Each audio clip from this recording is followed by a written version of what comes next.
Assalamualaikum warahmatullahi wabarakatuh. Perkenalkan nama saya Muhammad Rizky dengan ujung NIM 9258 dari program studi Administrasi Publik dari Fakultas Ilmu Sosial dan Ilmu Politik dari Universitas Sriwijaya.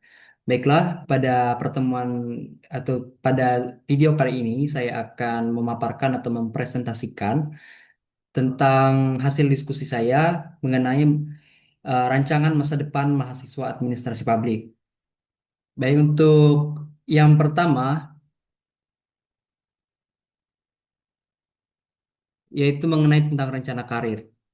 Sebagai mahasiswa atau nantinya akan menjadi lulusan dari program studi administrasi publik, saya berkeinginan untuk melamar pekerjaan di PT Pertamina sebagai salah satu perusahaan BUMN yang kita ketahui yang ada di Indonesia ini dan melamar sebagai atau di posisi bagian staf administrasi.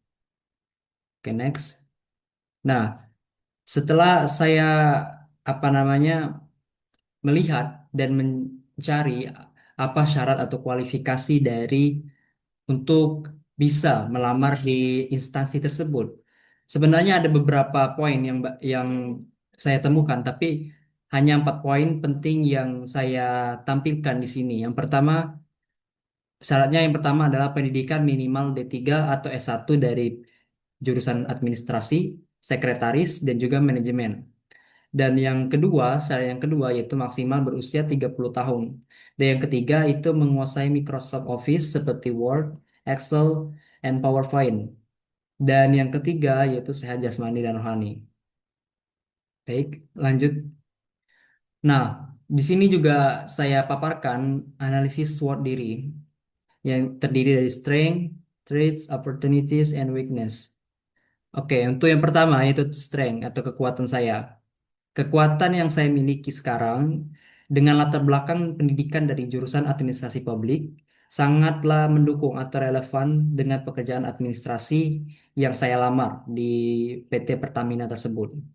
Nah, untuk weakness, saya mungkin kelemahannya belum memiliki pengalaman kerja profesional secara langsung dalam dunia administrasi. Sedangkan untuk opportunities, eh, mungkin karena BUMN itu biasanya sering membuka lowongan dari para fresh graduate atau lulusan-lulusan baru. Dan untuk threats atau ancamannya, mungkin karena teknologi menuntut penguasaan terhadap sistem digital dan perangkat lunak administrasi yang lebih kompleks. Dalam artian, semakin majunya era sekarang, semakin maju juga teknologi. Jadi, kita dituntut untuk jangan ketinggalan dan juga menyesuaikan atau beradaptasi dengan perkembangan yang ada. Oke, next.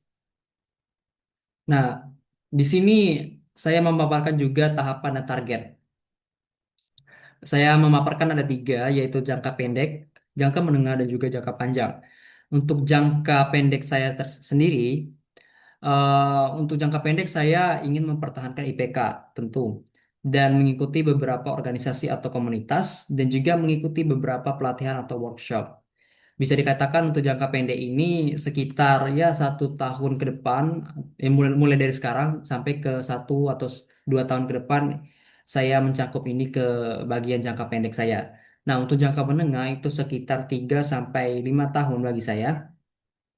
3 sampai 4, 3, 4, 5.